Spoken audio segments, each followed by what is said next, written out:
The morning light filtered through the kitchen blinds, casting thin golden lines across the breakfast table, where Marcus's coffee mug still sat, half empty and cold. 3 sugars, no cream, exactly the way he'd drunk it for the past 12 years of our marriage. I stared at that mug for what felt like hours, my own hands wrapped around a cup that had gone lukewarm while I sat there, frozen in the surreal quiet of a house that no longer held his laughter.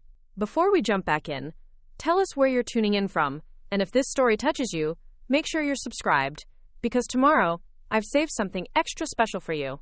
It had been exactly 1 week since the accident, 7 days since the phone call that shattered everything I thought I knew about my life. Marcus Bailey, 38 years old, successful architect, devoted husband, had been driving home from what he'd told me was a client dinner when his car skidded off Route 47 in the rain.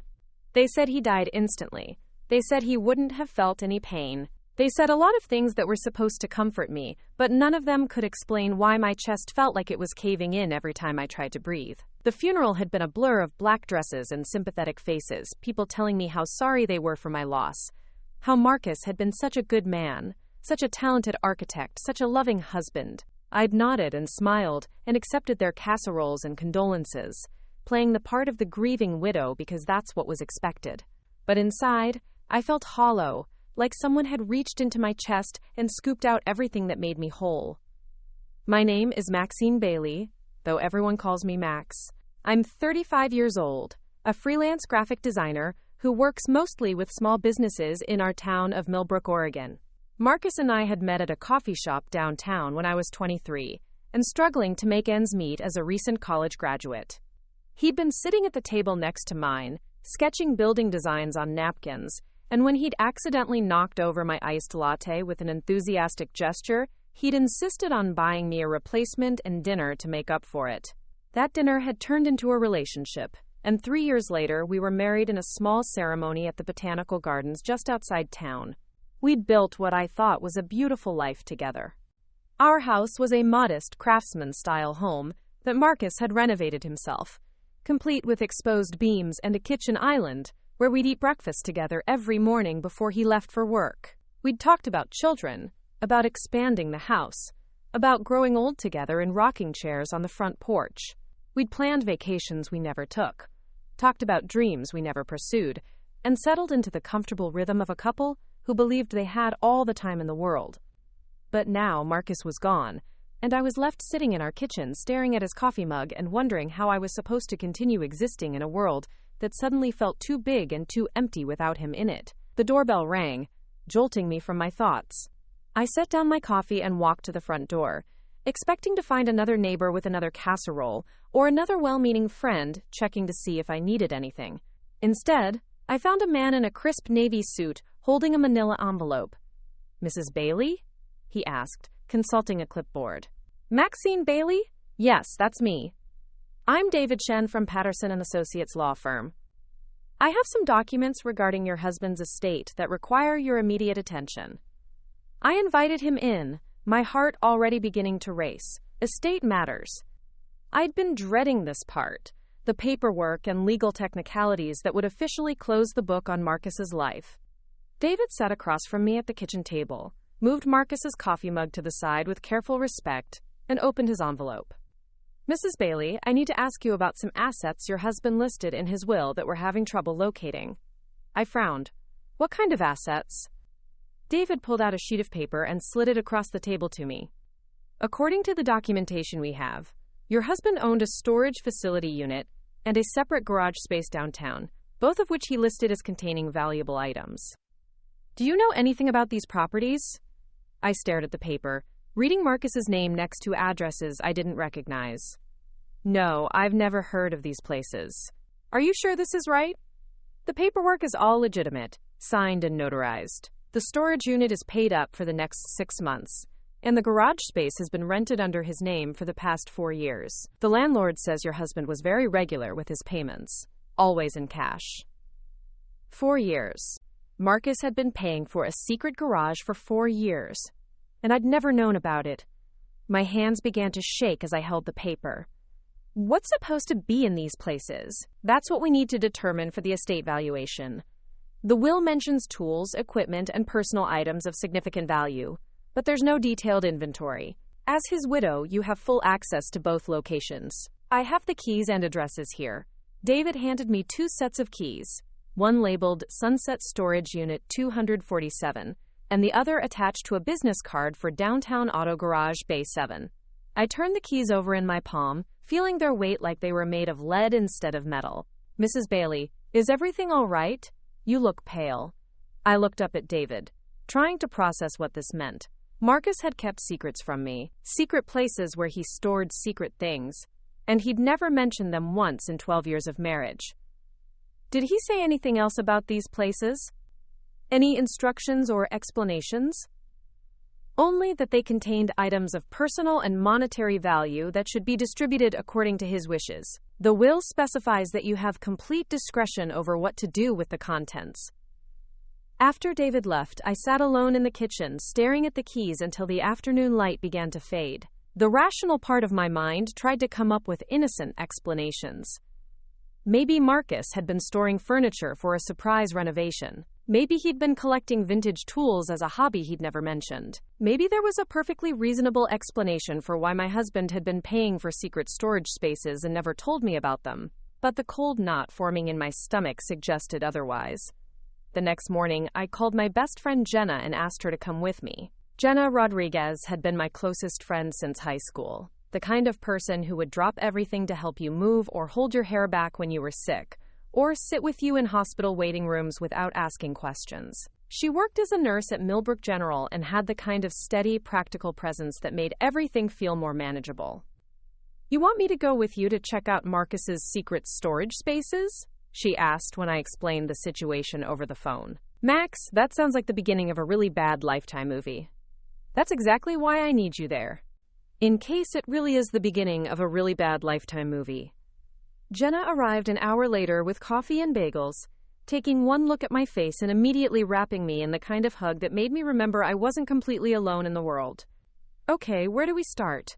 We decided to try the storage facility first, thinking it would be less intimidating than a garage bay.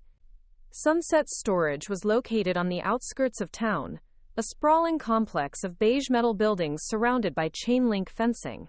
The office was closed on Sundays, but the automated gate accepted the code David had given me, and we drove through the maze of storage buildings until we found Unit 247. The unit was larger than I'd expected, about the size of a single-car garage, with a rolling metal door secured by a heavy padlock.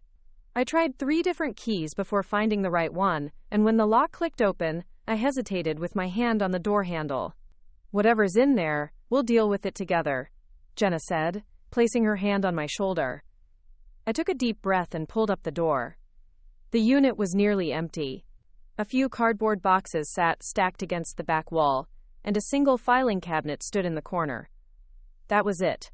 No valuable tools or equipment, no furniture, no mysterious treasures. Just boxes and a filing cabinet in an otherwise empty storage space. Well, that's anticlimactic, Jenna said, stepping inside. What do you think is in the boxes? We approached them together, and I opened the first one. Inside were photo albums, the kind with sticky pages and clear plastic covers that people used before everything went digital.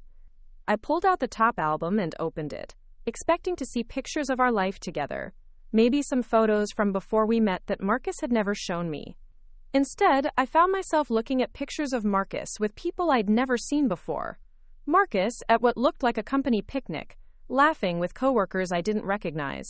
Marcus at a restaurant, raising a toast with a group of men in expensive suits. Marcus on what appeared to be a work trip, standing in front of a building I'd never seen, wearing a hard hat and holding architectural plans. Max, look at this, Jenna said, holding up a photo from another album. Who is this woman? I took the photo from her. It showed Marcus standing next to a tall, elegant woman with dark hair and perfect makeup. They were at what looked like a formal event, both dressed up, standing close together and smiling at the camera. The woman had her hand on Marcus's arm in a way that seemed familiar, intimate. I flipped the photo over. Written in Marcus's handwriting was, Dinner with Elena Portland Conference, 2019. 2019. I remembered that conference. Marcus had told me it was a boring architectural symposium, that he'd spent most of the time in lectures and networking sessions. He'd said he'd barely had time to see the city, that he'd been too busy with work obligations to do any sightseeing. He'd never mentioned Elena. We spent the next hour going through the photo albums, and with each page, the knot in my stomach grew tighter. There were dozens of photos of Marcus at events I'd never heard of, with people I'd never met, in places he'd claimed to have visited for work, but had described very differently when he'd come home. In several albums, Elena appeared regularly, always looking polished and professional, always standing just a little too close to my husband. The filing cabinet was locked, but the key to the storage unit also opened the file drawers. Inside, we found folders full of business documents for a company called Pacific Northwest Development Group. Contracts, invoices, project proposals, correspondence with clients and contractors. All bearing Marcus's signature, all dated within the past 4 years. Max, Jenna said quietly, holding up a business card she'd found in one of the folders. Look at this. The card was expensive looking, heavy stock with raised lettering. It read, Marcus Bailey, Senior Partner, Pacific Northwest Development Group, with an address in Portland and a phone number I'd never seen before. Senior Partner. Marcus had told me he worked as a project architect for a mid-sized firm in town called Millbrook Design Associates. He'd said he was happy there, that he liked the small-town pace and the variety of residential and commercial projects they handled. He'd never mentioned being a partner in anything, let alone a company with a Portland address. I sat down hard on one of the boxes, holding the business card with shaking hands. Jenna, I don't understand any of this. How could Marcus have a whole other job that I never knew about? How could he be a senior partner in a company I've never heard of? Jenna sat down beside me. Maybe there's an explanation. Maybe it was a side business, or a consulting thing, or something he was keeping quiet until it got off the ground. But even as she said it, we both knew that didn't make sense. The documents in the filing cabinet showed regular business activity going back years, contracts worth hundreds of thousands of dollars, project meetings and site visits, and correspondence with major clients. This wasn't a side business or a consulting gig. This was a full-time operation. I pulled out my phone and called the number on the business card. Preparing and narrating this story took us a lot of time. So if you are enjoying it, subscribe to our channel. It means a lot to us. Now, back to the story. It rang twice before a professionally cheerful voice answered. Pacific Northwest Development Group, this is Amanda speaking. How may I help you? I was so surprised to get a real person that I almost hung up. Hi, I'm calling about Marcus Bailey. Oh, I'm so sorry, but Mr. Bailey is out of the office this week. Would you like to leave a message or speak with one of our other partners? Actually, I'm his wife, Maxine Bailey. There was a pause. I'm sorry, I don't think I understand. Are you looking for Marcus's wife? Because Marcus isn't married. The phone slipped from my hand and clattered to the concrete floor of the storage unit. Jenna picked it up and quickly ended the call, then knelt in front of me as I struggled to breathe. Max, hey, look at me. Breathe. Just breathe. But I couldn't breathe. I couldn't think. I couldn't process what I'd just heard. Marcus isn't married. According to his coworkers at a company I'd never heard of, my husband of 12 years wasn't married. Who the hell had I been living with? We drove to the downtown garage in silence, both of us too, shaken by what we'd found at the storage unit to make conversation. The address David had given me led to a converted warehouse district that I'd driven through plenty of times but never really paid attention to.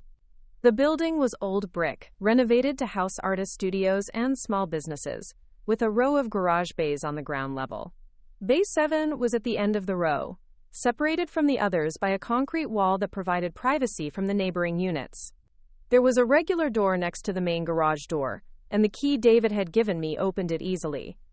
I stepped inside and immediately smelled sawdust and paint. The space was set up as a workshop, with workbenches along the walls, pegboards hung with tools, and several pieces of furniture in various stages of completion. Beautiful, handcrafted furniture, made from expensive-looking wood. A dining table with intricate inlay work.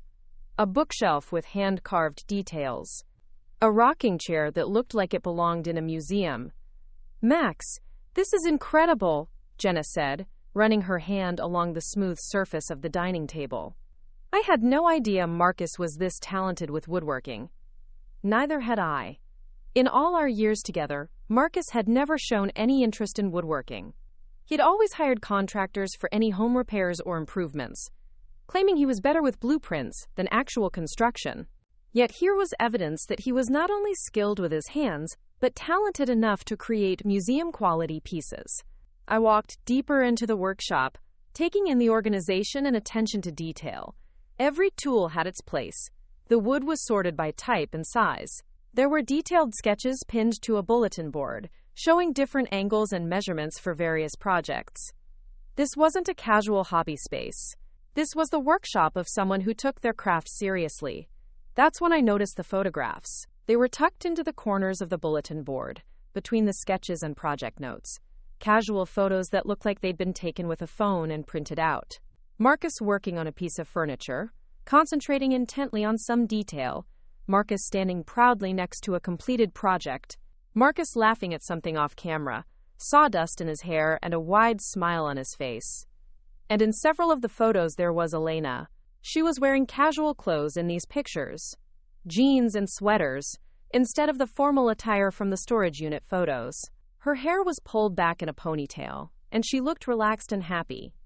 In one photo, she was helping Marcus sand a piece of wood, both of them focused on their work. In another, they were sitting on what looked like a completed bench, sharing a bottle of beer, and looking satisfied with their accomplishment. "Max, you need to see this," Jenna called from the other side of the workshop. I turned to find her standing next to a small desk, tucked into the corner. She was holding a piece of paper, her face pale.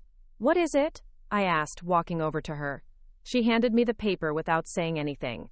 It was a receipt from a jewelry store in Portland, dated 3 months ago. The purchase was for a custom engagement ring, white gold with a 2-carat diamond, engraved with the initials EC. The total cost was $8,000. $8,000. 3 months ago. For a ring engraved with initials that weren't mine. I sat down heavily in the desk chair, staring at the receipt. 3 months ago, Marcus and I had been planning our annual vacation to the coast. We'd looked at rental houses online and talked about maybe trying some new restaurants. He'd seemed completely normal, completely present in our life together. And apparently at the same time, he'd been shopping for engagement rings for another woman. "There's more," Jenna said quietly, opening the desk drawer. "Max, I think you need to prepare yourself." She pulled out a small stack of papers and handed them to me. The top sheet was a copy of a lease agreement for an apartment in Portland, signed by Maxine Bailey and Elena Castellanos. The lease had started 6 months ago and was set to run for 2 years.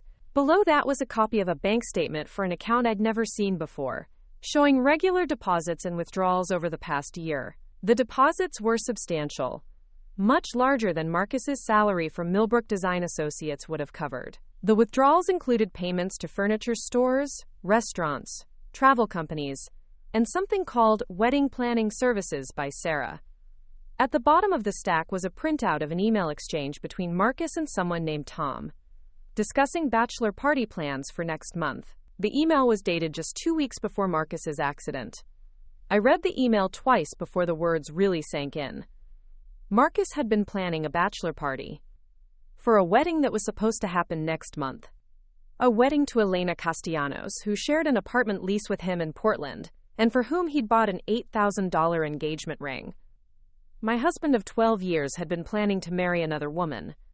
I set the papers down on the desk and stared at them, feeling like I was looking at evidence from someone else's life. This couldn't be real.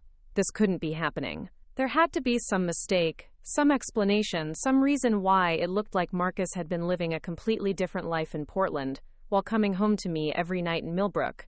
"Max, say something," Jenna said, kneeling beside my chair. "You're scaring me." I looked at her, and for the first time since Marcus's death, I felt something other than grief. I felt angry. Furious, actually. Hot, burning rage that started in my chest and spread through my entire body like fire. "He was going to leave me," I said, my voice sounding strange and distant to my own ears. He was planning a whole other life, and he was going to leave me. We don't know that for sure, Jenna said, but her voice lacked conviction. Don't we? I picked up the lease agreement and waved it at her. He signed a lease with her. He bought her a ring. He was planning a bachelor party. How much more evidence do we need? I stood up abruptly, the chair rolling backward and hitting the wall. I started pacing around the workshop, my hands clenched into fists, looking at all the beautiful furniture Marcus had made, probably for the home he was planning to share with Elena. All those nights he'd told me he was working late on projects, all those weekend trips to Portland for conferences, all those times he'd been distant or distracted, and I'd attributed it to work stress. He'd been planning to leave me, and I'd been completely oblivious. That bastard, I said, the words coming out louder than I'd intended. That lying, cheating bastard. I grabbed one of the photos from the bulletin board, the one of Marcus and Elena looking happy and relaxed together, and crumpled it up in my fist. Then I threw it across the workshop as hard as I could. Max, wait, Jenna said, but I was already moving toward the workbench, looking for something else to throw, something to break, some way to release the fury that was building inside me like steam in a pressure cooker. That's when I saw the letter. It was tucked under the corner of a piece of sandpaper on the workbench, with my name written on the outside in Marcus's familiar handwriting. For Max, in black ink, the paper slightly worn like it had been handled many times. I picked it up with shaking hands and carefully unfolded it. My dearest Max, it began, and I had to stop reading for a moment to steady myself. Even his handwriting looked different somehow, more formal than the casual notes he used to leave me on the refrigerator. If you're reading this, it means you've found my workshop and discovered the truth about my life in Portland. I can only imagine how you must be feeling right now, and I want you to know that hurting you was never my intention, even though I know that's exactly what I've done. I started seeing Elena 3 years ago when I took on the consulting work with Pacific Northwest Development. What began as a professional relationship became something more, and by the time I realized how deep I'd gotten, I felt trapped between two lives that I couldn't reconcile.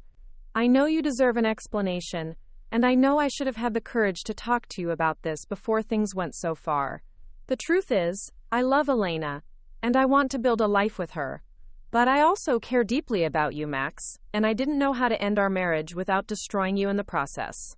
I've been trying to figure out how to leave you with enough financial security to start over. The house is paid off, and there's a life insurance policy that will take care of you for a long time. I've also been setting aside money in accounts that Elena doesn't know about, money that will be yours if something happens to me. I'm planning to tell you everything after Elena and I get married next month. I know it's cowardly to wait so long, but I kept hoping I'd find a way to make this easier for everyone involved. If you're reading this because something has happened to me, please know that despite everything, you were a good wife, Max. You deserved better than what I gave you, and I hope someday you'll be able to forgive me for being too weak to do the right thing. The workshop and everything in it is yours now. I built most of these pieces thinking about the home Elena and I would share, but maybe you can find some peace in creating something beautiful from the mess I've made. I'm sorry, Max. I'm so very sorry. Marcus. I read the letter 3 times before I could fully process what it said. Marcus had planned to tell me about Elena after he married her. He was going to let me find out that my husband was a bigamist after the fact. He was going to let me discover that I'd been the other woman in my own marriage. What does it say? Jenna asked quietly. I handed her the letter without saying anything, then walked over to the garage door and hit the button to open it. I needed air. I needed space. I needed to get out of this workshop where my husband had built furniture for the life he was planning to share with another woman. The late afternoon sun streamed through the open garage door, and I stood in the doorway, breathing deeply and trying to figure out what I was supposed to do with all of this information. Marcus was dead. Elena was probably grieving the loss of her fiancé, completely unaware that he'd had a wife in another city. And I was standing in a workshop full of evidence that my entire marriage had been a lie. Max, Jenna said, coming up behind me. We need to call someone. The lawyer, maybe, or the police. This is fraud, isn't it? Bigamy? I turned to look at her. What's the point? Marcus is dead, Calling the police isn't going to bring him back so I can yell at him. It's just going to make this whole situation public and humiliate me even more than I already am. But what about Elena? Don't you think she deserves to know the truth? I considered this. Elena Castellanos, who had no idea that the man she'd been planning to marry was already married to someone else, who was probably planning a funeral for her fiancé while I was planning one for my husband, who thought she was the only woman in Marcus's life, just like I had. Part of me wanted to drive to Portland immediately and confront her, to see the look on her face when she learned the truth about the man she'd loved. Part of me wanted to hurt her the way I was hurting, to make sure she understood that Marcus had betrayed both of us. But a bigger part of me just felt exhausted. Exhausted and empty, and completely overwhelmed by the scope of Marcus's deception. I'd spent 12 years building a life with a man who had apparently been planning to leave me for someone else, and now I had to figure out how to rebuild from nothing. I need time to think, I said finally. I need to go home and process all of this before I make any decisions about what to do next. We locked up the workshop and drove back to my house in silence. It wasn't until I was sitting alone in my kitchen, staring at Marcus's coffee mug again, that I realized something important had changed. The crushing grief I'd been carrying for the past week had transformed into something else. Something sharper and more focused. I wasn't just mourning the loss of my husband anymore. I was mourning the loss of the life I'd thought we'd built together, the future I'd thought we were working toward, the man I'd thought I'd married. And underneath that grief was a burning need to understand how I'd been so completely blind to what was happening in my own marriage. I picked up Marcus's coffee mug and carried it to the sink, dumping the cold coffee down the drain and washing the mug clean. Then I put it away in the cabinet with the other dishes, closing the door firmly. The grieving widow routine was over. It was time to figure out who Maxine Bailey really was when she wasn't living in the shadow of her husband's lies. And it was time to decide what I was going to do about Elena Castellanos. I didn't sleep that night. Instead, I sat at my kitchen table with my laptop open, searching for every piece of information I could find about Elena Castellanos and Pacific Northwest Development Group. What I discovered made Marcus's betrayal even more complicated than I'd imagined. Elena wasn't just some woman Marcus had fallen for during a business trip. She was a successful real estate developer in her own right, with a master's degree from Portland State and a portfolio of high-end residential projects throughout Oregon. Her company website showed photos of elegant condominiums and luxury homes, all bearing the signature of someone who understood both business and design. She was accomplished, intelligent, and, according to the professional headshots on her LinkedIn profile, absolutely stunning. But what really caught my attention was the timeline. According to the business registration records I found online, Pacific Northwest Development Group had been established 4 years ago as a partnership between Marcus Bailey and Elena Castellanos. Not 3 years ago when Marcus claimed in his letter that their relationship had begun, but 4 years ago. They hadn't just been lovers. They'd been business partners from the very beginning. I spent hours scrolling through the company's project history, recognizing Marcus's architectural style in the designs, but seeing Elena's influence in the marketing and presentation. They'd worked on million-dollar developments together, attended industry conferences as a team, and been featured in Portland Business Journal as rising stars in sustainable urban development. The article, dated 18 months ago, included a photo of them standing in front of one of their completed projects, looking every inch the successful power couple. The more I learned about Elena, the more I understood why Marcus had been drawn to her. She represented everything I wasn't: ambitious, professionally accomplished, connected to the kind of high-stakes business world that Marcus had apparently been craving. While I'd been content with my small-town graphic design clients and our quiet life in Millbrook, Elena had been building an empire in Portland. But understanding didn't make the betrayal hurt any less. If anything, it made it worse. Marcus hadn't just fallen for another woman. He'd fallen for a completely different kind of life. A life where he could be the successful architect and developer he'd apparently always wanted to be, instead of the small-town husband who came home to dinner at 6 and helped with grocery shopping on weekends. By morning, I'd made a decision. I needed to see Elena face to face, not to confront her or cause a scene, but to understand what kind of woman had been worth throwing away 12 years of marriage. I needed to look her in the eye and see what Marcus had seen in her that he hadn't been able to find in me. I called in sick to the 2 client projects I had pending, then drove to Portland.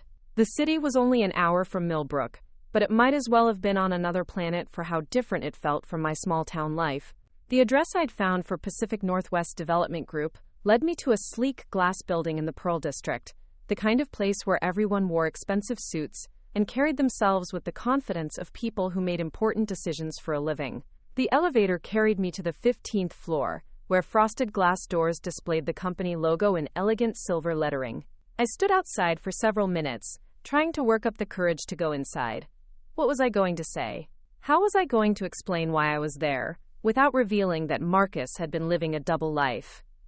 Before I could lose my nerve, the doors opened, and Elena herself walked out. In person, she was even more striking than her photos had suggested. Tall and confident, with the kind of posture that spoke of years of yoga or dance training. Her dark hair was pulled back in a sleek bun, and she wore a charcoal gray suit that probably cost more than my entire wardrobe. But what struck me most was how tired she looked. Her eyes were red-rimmed, and despite her perfect makeup, I could see the strain of grief in the set of her shoulders. She was mourning Marcus just as deeply as I had been. "Excuse me," she said, noticing me standing by the elevator. "Are you here for an appointment?" I opened my mouth to speak, but no words came out. Standing this close to her, seeing the genuine sadness in her eyes, I suddenly felt like an intruder in her grief. She had no idea who I was, no idea that the man she was mourning had been married to someone else. And I had no idea how to tell her without destroying her the way Marcus's letter had destroyed me. "I'm sorry," I finally managed. "I think I had the wrong floor." Elena nodded politely and continued toward the elevator, her heels clicking on the polished floor. I watched her go, noting how she moved with the kind of grace that came from feeling completely at home in the professional world. Everything about her screamed success and sophistication, from her perfectly tailored clothes to the way she carried herself like she belonged in corner offices and boardrooms. I took the elevator down to the lobby and sat in my car for 20 minutes, trying to figure out what to do next. I'd come here hoping to understand Elena, but seeing her had only made things more confusing. She wasn't the calculating other woman I'd been imagining. She was just a person dealing with loss, someone who'd loved Marcus and was trying to figure out how to move forward without him. But she was also living in an apartment that Marcus had helped pay for, planning a wedding that would have made me an unwitting accomplice to bigamy, building a business with money that might have come from accounts I'd never known about.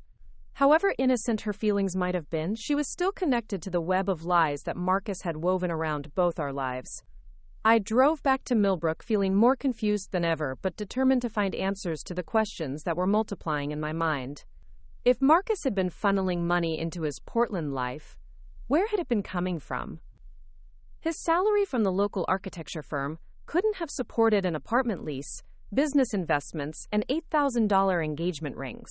There had to be other sources of income, other secrets I hadn't uncovered yet. Back home, I went through every financial document I could find. Bank statements, tax returns, investment accounts, credit card bills. What I discovered was that our joint accounts showed only Marcus's salary from Millbrook Design Associates and my freelance design income. Modest but sufficient for our simple lifestyle. But if Marcus had been living a parallel life in Portland, he had to have been accessing money from somewhere else. That's when I remembered the bank statement I'd found in his workshop, the one showing large deposits and withdrawals that didn't match anything in our joint accounts. I drove back to the workshop and retrieved the statement, then called the bank's customer service line. "I'm calling about an account belonging to my late husband," I told the representative. "I need to understand the account status for estate purposes." After verifying my identity and providing Marcus's death certificate, I learned that the account had been closed 3 days after Marcus's accident. All remaining funds had been transferred to another account at a different bank, one that required authorization from someone named Elena Castellanos. "I'm sorry, ma'am, but I can't provide details about the receiving account since you're not listed as an authorized user," the representative explained. "You would need to contact the other bank directly or speak with the account holder." I hung up the phone feeling like I'd been punched in the stomach. Marcus had not only been planning to leave me, But he'd been systematically moving money out of our shared financial world and into accounts controlled by Elena. Money that legally should have been part of our marital assets was now beyond my reach, transferred to the woman he'd been planning to marry. I called David Chen, the lawyer who'd first told me about the storage spaces. "David, I need to understand something about Marcus's estate. I've discovered that he had accounts I didn't know about, and it looks like money was transferred out of them after his death. Is that legal?" David's voice was carefully neutral when he responded. "Mrs. Bailey, if your husband had accounts with other authorized users, those individuals would have the right to access the funds upon his death, assuming the accounts weren't specifically designated as part of his estate. Do you have documentation of these transfers?" I told him about the bank statement and the account closure, and I could hear him typing notes as I spoke. "I think we need to schedule a meeting," he said finally. "There may be some irregularities in your husband's estate that we need to investigate. Can you come in tomorrow morning?" That night, I called Jenna and told her everything I'd learned about Elena and the money transfers. "Max, this is getting really complicated," she said. "It sounds like Marcus wasn't just having an affair. It sounds like he was systematically planning to disappear from your life and take marital assets with him. But he's dead, Jenna. It's not like I can confront him about it or demand explanations. And Elena probably has no idea that the money Marcus was using came from accounts that should have been part of our marriage. Maybe not, but that doesn't mean you should just accept losing everything he took from your shared life. You have rights, Max. You deserve to know where that money came from, and whether it legally belonged to both of you." I knew Jenna was right, but I also knew that pursuing the money would mean exposing Marcus's double life, which would inevitably hurt Elena as much as it had hurt me.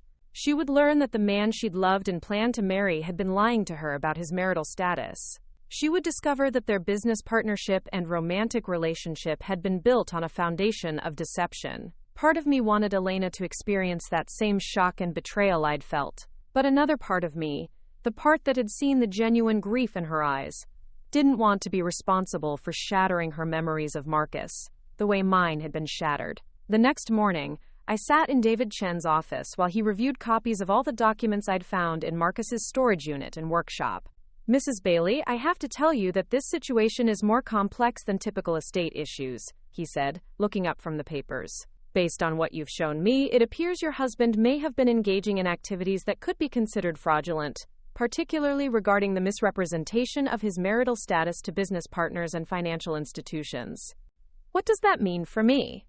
"It means we need to determine whether assets that should have been part of your marital estate were improperly transferred to other parties. If your husband used marital funds to support his relationship with this other woman, or if he obtained credit or business loans using false information about his marital status, you may have grounds to recover those assets." David opened a legal pad and began making notes. "I'm going to need you to compile every financial document you can find. Bank statements, tax returns, loan applications, insurance policies. Anything that shows how money moved in and out of accounts that should have been considered marital property." "And then what?" "Then we contact the other parties involved and attempt to resolve this without litigation. If that doesn't work, we may need to file suit to recover improperly transferred assets." The idea of taking legal action against Elena made my stomach turn, but I also couldn't ignore the fact that Marcus had apparently stolen from our marriage to fund his other life. Money that should have been ours had been used to pay for an apartment I'd never seen, furniture I'd never touched, and a ring for a woman I'd never met. That afternoon, I went through every drawer, filing cabinet, and storage box in our house, collecting financial documents. What I found painted a disturbing picture of systematic deception that went far beyond simple adultery. Over the past 2 years, Marcus had taken out 3 personal loans totaling $60,000, using our house as collateral and forging my signature on the paperwork. He'd opened credit cards in both our names without telling me, running up balances that he'd been paying off with cash advances from other cards. He'd even borrowed against his life insurance policy, reducing the death benefit that was supposed to provide for my future. But the most shocking discovery was a second mortgage on our house, taken out 8 months ago for $120,000. Marcus had used our home equity to fund his Portland life, And he'd done it without my knowledge or consent. By the time I finished going through all the paperwork, I realized that Marcus hadn't just been planning to leave me.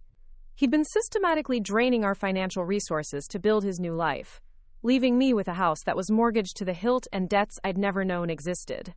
I called David immediately. She looked professionally composed but curious, clearly wondering why her dead fiancé's estate lawyer wanted to meet with her. Miss Castellanos, thank you for agreeing to see us on short notice, David began, settling his briefcase on the conference table. I'm David Chen, and this is my client, Mrs. Maxine Bailey. Elena nodded politely, showing no recognition of my name. Why would she? Marcus had never mentioned having a wife. We're here to discuss some irregularities we've discovered in Marcus Bailey's estate, David continued. Specifically, we've found evidence that Mr. Bailey may have misrepresented his legal status in various business and financial dealings. Elena frowned. I'm not sure I understand. What kind of misrepresentations? David opened his briefcase and pulled out a folder of documents. Miss Castellanos, were you aware that Marcus Bailey was married? The color drained from Elena's face. She looked from David to me, her eyes widening as she began to understand why I was there. That's impossible, she said quietly. Marcus wasn't married. He would have told me. I'm afraid he was, David said gently, sliding a copy of our marriage certificate across the table. Mr. and Mrs. Bailey were married 12 years ago in Millbrook, Oregon. The marriage was never dissolved. Elena stared at the certificate for a long time, her hands trembling slightly. When she looked up at me, her eyes were filled with confusion and hurt. You're his wife, she said, not really a question. I am, I replied, surprised by how calm my voice sounded. And until a week ago, I had no idea you existed. Elena's lawyer, a sharp-looking woman in her 50s, leaned forward. Miss Castellanos, I think we need to discuss this privately before proceeding. But Elena shook her head. No, I want to understand what's happening. If Marcus was married, if he lied to me about that, then what else was he lying about? David spread more documents across the table. Based on our investigation, Mr. Bailey used fraudulent means to obtain financing for your business partnership and personal relationship. Loans taken out against property that belonged to his marital estate, credit obtained using false information about his legal status, and funds transferred from accounts that should have been considered joint marital property. Elena looked at each document as David explained it, her face growing paler with each revelation. The apartment lease they'd signed together had been paid for with money from a fraudulent loan against my house. The initial investment in their business had come from credit cards opened in both Marcus's and my names without my knowledge. Even the engagement ring had been purchased with a cash advance from an account that Marcus had no legal right to drain. I didn't know, Elena whispered, looking directly at me. I swear I didn't know any of this. Marcus told me he'd been divorced for years. He said his ex-wife had moved away and they'd agreed to a quiet settlement with no ongoing contact. I studied her face, looking for signs of deception, but all I saw was genuine shock and horror. Elena had been deceived too, just in a different way. Marcus had lied to both of us, creating elaborate fictions that allowed him to live in two worlds without either of us knowing about the other. The question now, David said, is how we resolve the situation in a way that's fair to everyone involved. Elena's lawyer spoke up. What exactly are you seeking from my client? We need to determine which assets currently in Ms. Castellanos' possession were obtained using funds that legally belonged to the marital estate, David explained. Bank accounts, business investments, personal property purchased with marital assets, all of that needs to be examined and potentially returned to Mrs. Bailey. Elena stood up abruptly, walking to the window that overlooked downtown Portland. He bought me a ring, she said without turning around. He said he'd been saving for it for months. He was so proud of it, so excited to propose. She turned back to face us, tears streaming down her face. And, you're telling me he paid for it by stealing from his wife? I wanted to hate her. I wanted to blame her for the destruction of my marriage and the theft of my financial security. But looking at her in that moment, seeing her realization that the man she'd loved had built their entire relationship on a foundation of lies and theft, I mostly felt sorry for her. Elena, I said, using her first name for the first time, I don't think either of us is the enemy here. Marcus lied to both of us. He stole from both of us in different ways. The question is what we do about it now. She wiped her eyes and sat back down. What do you want me to do? I want to understand the extent of the fraud, I said. I want to know how much of the money Marcus used to build his life with you came from stealing from his life with me. And then I want us to figure out a way to make this right that doesn't destroy both of us in the process. Elena nodded slowly. I'll give you access to everything. Bank records, business accounts, property purchased during our relationship. If Marcus stole from you to pay for any of it, then it belongs to you, not me. Her lawyer looked alarmed. Elena, I strongly advise against making any commitments without a full review of the legal implications. But Elena shook her head. No, this is the right thing to do. I loved Marcus, but I won't benefit from money he stole from his wife. I won't live in an apartment or build a business with funds that came from fraud. Over the next 3 hours, we went through Elena's financial records with the thoroughness of an audit. What we discovered was that Marcus had been even more systematic in his deception than I'd initially realized. He'd created an elaborate financial shell game, moving money between accounts, taking cash advances to pay off loans, and using new credit to cover old debts, all while maintaining the appearance of legitimate business success. The apartment Elena thought Marcus was splitting with her was being paid for entirely with money from loans against my house. The initial investment in their business had come from credit cards that were supposed to be for household emergencies. Even their dinner dates and weekend trips had been funded with cash advances that Marcus was supposed to be using for home repairs and maintenance. He was robbing Peter to pay Paul, David observed, reviewing the timeline of transactions. Using new fraudulent sources to cover old fraudulent expenses, building a house of cards that would have collapsed eventually even if he hadn't died. By the end of the afternoon, we'd determined that approximately $200,000 in fraudulent debt and transferred assets needed to be addressed. Money that had been taken from my marital estate and used to fund Marcus's parallel life, money that Elena now agreed needed to be returned despite the personal cost to her. I'll have to dissolve the business, she said quietly, signing papers that would begin the process of unwinding their financial entanglements. And I'll have to move out of the apartment. I can't afford either one without the money Marcus was contributing, and I won't accept money that was stolen from you. I watched her sign document after document, giving up the life she'd built with Marcus because it had been purchased with funds that didn't belong to him. Part of me felt vindicated, seeing justice done for the financial betrayal I'd discovered, but part of me also felt sad for Elena, who was losing not just her fiancé but the entire future they'd planned together. What will you do? I asked as we prepared to leave. Elena managed a tired smile. Start over, I guess. Figure out who I am when I'm not building a life with someone else's stolen money. Driving back to Millbrook, I realized that Elena and I had more in common than I'd initially thought. We'd both loved Marcus, we'd both trusted him completely, and we'd both been betrayed in ways that called into question everything we thought we knew about our relationships with him. The main difference was that she was choosing to do the right thing in the aftermath, while Marcus had chosen deception and fraud. But even as I felt the satisfaction of having the financial wrongs addressed, I knew that the emotional damage Marcus had done couldn't be fixed with bank transfers and dissolved business partnerships. Elena would have to rebuild her life from scratch, and so would I. We'd both learned that the man we'd loved had been capable of breathtaking cruelty disguised as devotion. The question now was what we were each going to do with that knowledge. Back home that night, I sat in my kitchen with a cup of coffee, looking at the stack of legal documents David had given me. Papers that would restore most of the money Marcus had stolen, agreements that would unwind the fraudulent loans he'd taken out, forms that would begin the process of rebuilding my financial security. But I couldn't stop thinking about Elena, alone in her Portland apartment, probably packing up the life she'd thought she was building with Marcus. However angry I was about the affair and the theft, I couldn't deny that she'd handled the revelation with more grace and integrity than I might have managed in her position.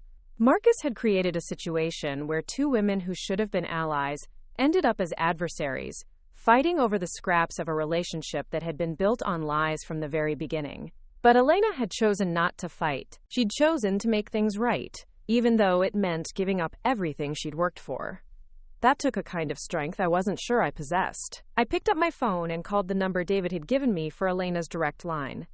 "Elena, it's Max Bailey." "Max, hi. Is everything all right? I just wanted to call and thank you for what you did today. It couldn't have been easy giving up so much." There was a pause. It was the right thing to do. Besides, I'm not really giving up anything that was mine to begin with. Still, you could have fought it. You could have made this complicated and expensive for both of us. What would have been the point? Marcus hurt both of us. Making things worse between us wouldn't hurt him. He's dead. It would just hurt us more. I found myself smiling for the first time in days. "Elena, can I ask you something?" "Of course." "What was he like? With you, I mean." "Was he different than the Marcus I knew?" Elena was quiet for a long moment. He was passionate about the work we were doing together.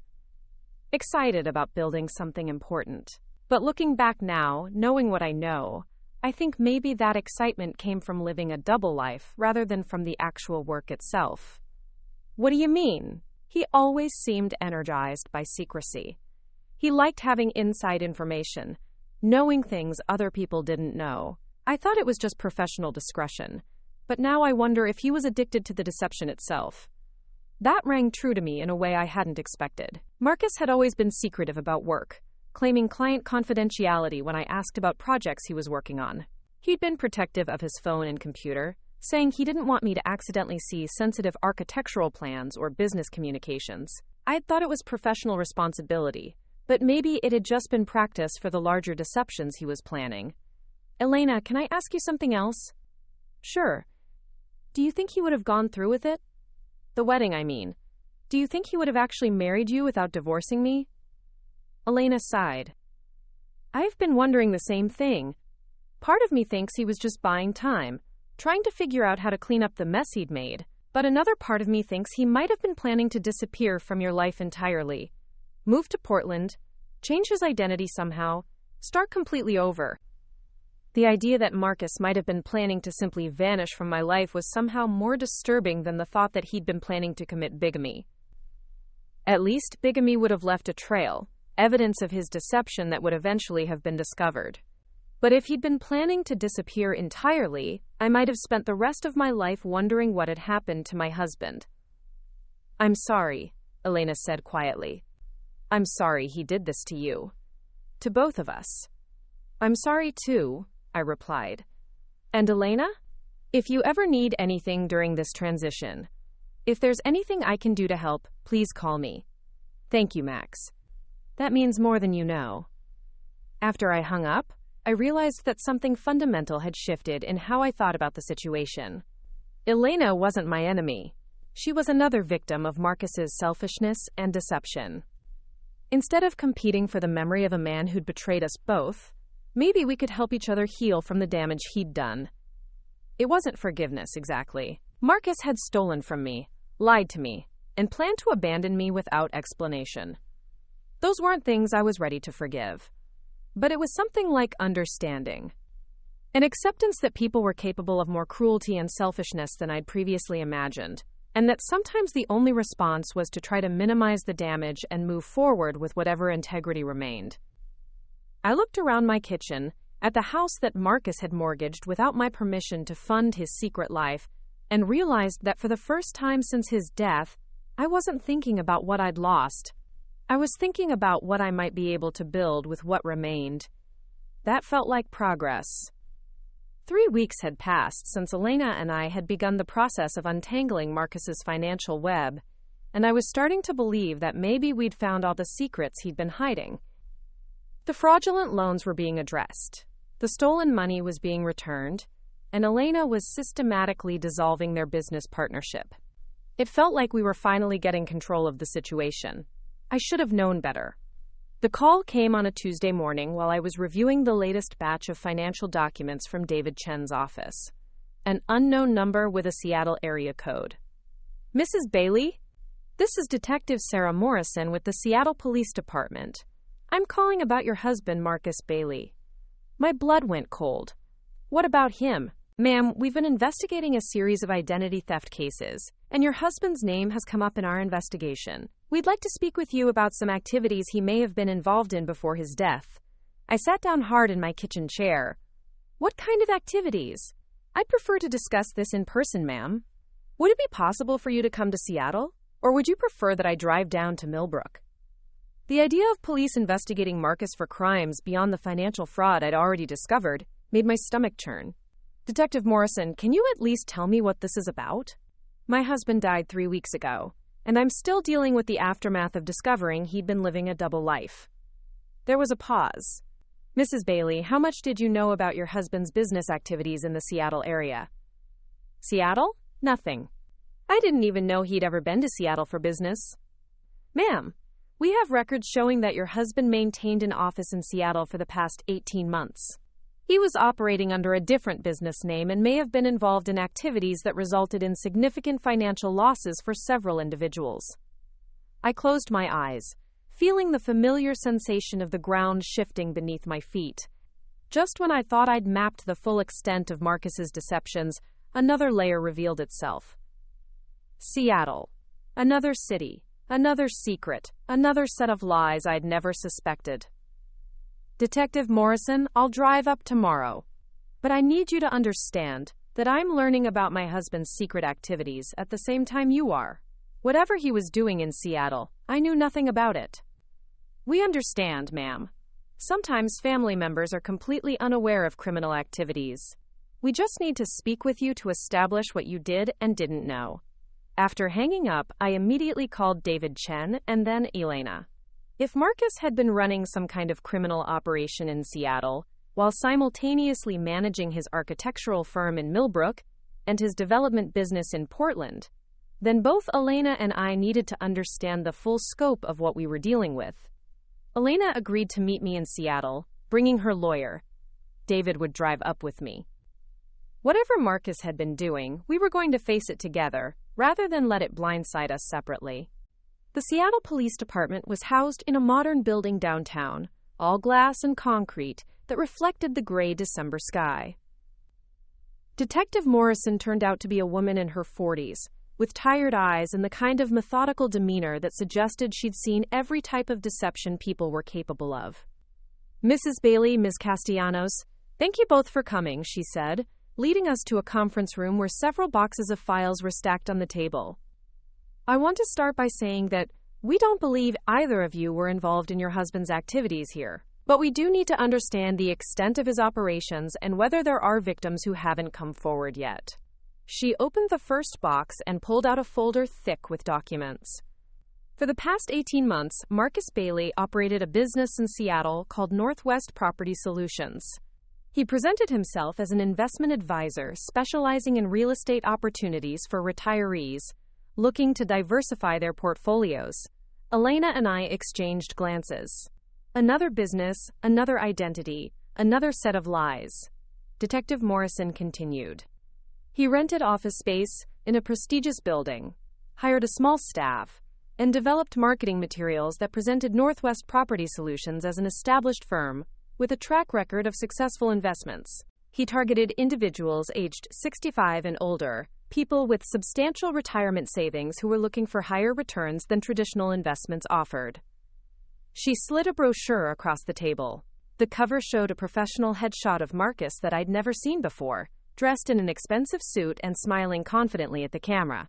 The brochure promised exclusive investment opportunities in Pacific Northwest real estate development and featured testimonials from supposedly satisfied clients. The basic scheme was that he would identify real estate development projects, usually ones that Elena's company was working on, and then approach potential investors claiming he could get them access to ground floor opportunities. He would take their money, supposedly to invest in these projects, but instead of actually making the investments, he would use the funds for his own purposes. I felt sick. How much money are we talking about? So far, we've identified 12 victims who invested a total of $2 million. The actual amount may be higher, as we suspect there are investors who haven't reported their losses yet, either because they don't realize they've been defrauded, or because they're embarrassed about being taken advantage of. Elena had gone pale. He was using my company's projects as bait for his investment scam? That's correct. He would identify properties that Pacific Northwest Development Group was working on, then approach investors claiming he had insider access to these opportunities. He would show them legitimate development plans, actual architectural drawings, real financial projections for the projects. Everything looked completely authentic because it was authentic. He just wasn't actually investing their money in these projects. Detective Morrison opened another folder. Here's how it worked. He would meet with potential investors, show them materials about a legitimate development project, and explain that he had a special relationship with the developers that allowed him to offer exclusive investment opportunities. He would take their money, provide them with fake documentation showing their investment had been processed, and then use their funds to maintain his lifestyle and operations. She handed us a stack of fake investment certificates, all bearing Marcus's signature and the Northwest Property Solutions letterhead. They looked completely professional, with official-looking seals and language that seemed to guarantee returns of 12 to 15% annually. The victims thought they were getting quarterly dividend payments, Detective Morrison explained. But Marcus was just paying them with money from new investors, classic Ponzi scheme structure. As long as he could keep finding new victims, he could keep up the illusion that the investments were performing well. I stared at the fake certificates, recognizing Marcus's handwriting on several of them. Detective Morrison, where did the money go, if he took $2 million from these people? What did he do with it? Based on our preliminary investigation, he used some of it to fund his Portland operations, some to maintain his lifestyle in Seattle, and some to pay fake dividends to existing investors. We've also found evidence that he was preparing to expand the operation, possibly targeting investors in other cities. Elena spoke up. What kind of evidence? Detective Morrison pulled out another file. We found materials in his Seattle office suggesting he was researching real estate markets in San Francisco and Los Angeles. Preliminary marketing materials for Northwest Property Solutions expansion, demographic studies of wealthy retirees in those areas, even apartment rental applications for temporary housing while he established operations. Quote, the scope of Marcus's deception was staggering. He hadn't just been living a double life. He'd been building a criminal empire that spanned multiple cities and involved dozens of victims. The man I'd been married to for 12 years had been systematically defrauding elderly investors while presenting himself as a legitimate businessman. Detective Morrison, what happens now? I asked. Marcus is dead, so he can't be prosecuted. But what about the victims? What about the money they lost? That's where this gets complicated. Normally, in cases like this, we would seek to recover assets and return them to the victims. But since Marcus used the stolen money to fund legitimate businesses and personal expenses, most of it has already been spent or converted into assets that may be difficult to recover. She looked directly at Elena. Ms. Castellanos, I need to ask you some questions about your business relationship with Marcus. Were you aware that he was using your company's projects as bait for fraudulent investment schemes? Elena shook her head emphatically. I had no idea. He never mentioned approaching investors about our projects. In fact, we usually financed our developments through traditional bank loans and private equity partnerships. I don't understand why he would have needed to seek outside investors. Did he ever bring you investors or suggest that you work with people who wanted to fund your projects? No, never. Our financing was always handled through established channels. Marcus focused on the architectural and design aspects of the business, while I handled the financial and legal components. Detective Morrison made notes as Elena spoke. Ms. Castellanos, we're going to need to review your business records to establish that Pacific Northwest Development Group wasn't involved in the fraudulent investment scheme. We don't believe you were complicit, but we need to document that for the investigation. Of course, I'll provide whatever you need. The detective turned back to me. Mrs. Bailey, did your husband ever mention having clients or business activities in Seattle? Never. He told me he occasionally traveled for conferences or client meetings, but he never specifically mentioned Seattle. And he certainly never mentioned being involved in investment services or financial planning. Did you notice any unusual income or expenses that might have been related to his Seattle operations? I thought about the fraudulent loans and hidden accounts that David and I had already discovered. Detective Morrison, My husband was apparently funding multiple secret operations using fraudulent loans and stolen money. I'm not sure I would have been able to distinguish Seattle-related expenses from Portland-related expenses, since I didn't know about either operation. Over the next 2 hours, Detective Morrison walked us through the details of Marcus's Seattle operation. He'd rented a prestigious office space for $3,000 a month, hired 2 employees who believed they were working for a legitimate investment firm, and spent tens of thousands of dollars on marketing materials and client entertainment.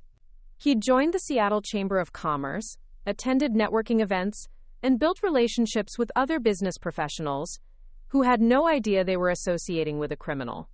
The most disturbing aspect was how systematic and professional his approach had been. This wasn't some desperate scheme cooked up by someone in financial trouble. This was a carefully planned criminal enterprise designed to defraud vulnerable people out of their life savings. Detective Morrison, how did you discover this? Elena asked. What made you start investigating Marcus? One of the victims, a 72-year-old retired teacher named Margaret Chen, became suspicious when she tried to visit one of the development projects Marcus had told her she was invested in. She drove to the construction site and started asking questions about investor opportunities. The site manager had never heard of Northwest Property Solutions and knew nothing about private investors in the project. Detective Morrison pulled out a photograph of an elderly Asian woman with kind eyes and gray hair. Margaret had invested her entire retirement savings, about $90,000, based on Marcus's promises that she would receive steady dividend payments and have her principal returned within 5 years. When she realized something was wrong, she contacted us. Looking at Margaret's photo, I felt a wave of shame and anger that surprised me with its intensity. This woman had trusted Marcus with her life savings, money she'd probably spent decades accumulating through careful planning and sacrifice. And Marcus had stolen it to fund his secret life with Elena and his various other deceptions. Have you been able to recover any of Margaret's money? I asked. Very little. Marcus's Seattle bank accounts were nearly empty when he died, and most of the money he took from investors was immediately transferred to other accounts or converted to cash. We've recovered about $15,000 in total, which will be divided among the victims based on their individual losses. $15,000 out of $2 million. The victims would recover approximately 1% of what they'd lost to Marcus's fraud. Detective Morrison, is there any chance that assets Marcus purchased with stolen money could be seized and sold to compensate the victims? Elena asked. That's a possibility, but it's complicated by the fact that much of the money was commingled with funds from other sources, including the fraudulent loans that Mrs. Bailey has already told us about. Sorting out which assets were purchased with which stolen money could take years and cost more in legal fees than the assets are worth. After the meeting, Elena and I sat in a coffee shop near the police station, both of us struggling to process what we'd learned. The Marcus we'd known had been a facade hiding a criminal who was systematically defrauding vulnerable people. The money he'd used to fund his Portland life with Elena hadn't just been stolen from me, it had been stolen from retirees who'd trusted him with their life savings. Max, I feel sick, Elena said, stirring her coffee absently. Those poor people. Margaret Chen invested her entire retirement savings based on Marcus's lies, and I was unknowingly benefiting from that fraud. Elena, you didn't know. We both got played by someone who was apparently very good at lying and manipulation. But I should have questioned where the money was coming from. Marcus always seemed to have cash available for business expenses, for our apartment, for everything we needed. I thought he was just financially responsible, but I should have asked more questions. I looked at Elena across the table, recognizing the guilt and self-blame in her expression, because I'd been feeling the same things. Elena, we can't torture ourselves for not seeing through lies that were specifically designed to fool us. Marcus was running multiple criminal operations simultaneously, and keeping them all secret from the people closest to him. That takes a level of deception that most people would never suspect. I know you're right, but knowing that doesn't make me feel any better about benefiting from stolen money. We sat in silence for a few minutes, both lost in our own thoughts. Finally, Elena spoke again. Max, I want to do something for those victims. I know we can't replace all the money they lost, but maybe we can return whatever assets we can identify as being purchased with their funds. Elena, you've already given up your business and your apartment to return the money Marcus stole from me. You can't keep sacrificing everything you've worked for to clean up his messes. Yes, I can. Because the alternative is living with the knowledge that my life was built on the stolen retirement savings of people like Margaret Chen. I can't do that. I studied Elena's face, seeing a determination that reminded me of something I'd been feeling myself. Ever since discovering Marcus's deceptions, I'd been focused on recovering what was stolen from me and protecting myself from the financial damage he'd caused. But learning about the Seattle victims had shifted something in my perspective. This wasn't just about Marcus betraying his wife and his girlfriend. This was about him preying on vulnerable people who'd trusted him with their financial security. Elena, what if we work together on this? She looked up from her coffee. What do you mean?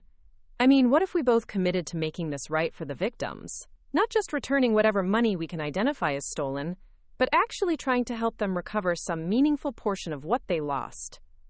How could we do that? I pulled out my phone and showed Elena the photo Detective Morrison had given us of Margaret Chen. We start by meeting with the victims. We learn about their situations, we understand what Marcus's fraud means for their lives, and then we figure out how to help them. Elena stared at the photo. Max, that's going to be emotionally devastating. Hearing their stories, seeing how Marcus's fraud has affected their lives. Yes, it will be. But Elena, we were both complicit in Marcus's crimes, even if we didn't know it. We both benefited from money that was stolen from these people.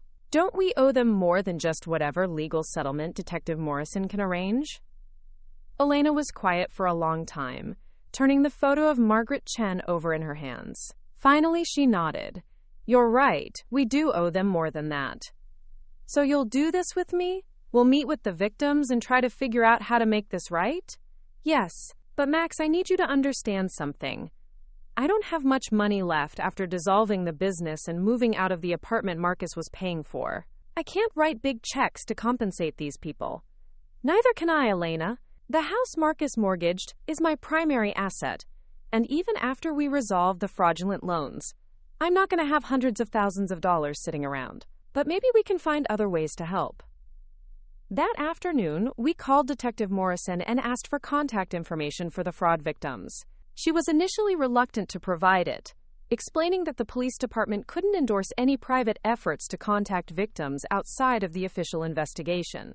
But when Elena and I explained that we wanted to personally apologize for Marcus's crimes and explore ways to provide additional compensation beyond what the legal system might recover, she agreed to pass along our contact information to the victims and let them decide whether they wanted to speak with us. The first call came that evening while I was driving back to Millbrook. Margaret Chen, the retired teacher whose suspicions had led to the discovery of Marcus's fraud. Mrs. Bailey, this is Margaret Chen. The police detective gave me your phone number and said you wanted to speak with me about Marcus Bailey. I pulled over to the side of the road, not trusting myself to have this conversation while driving.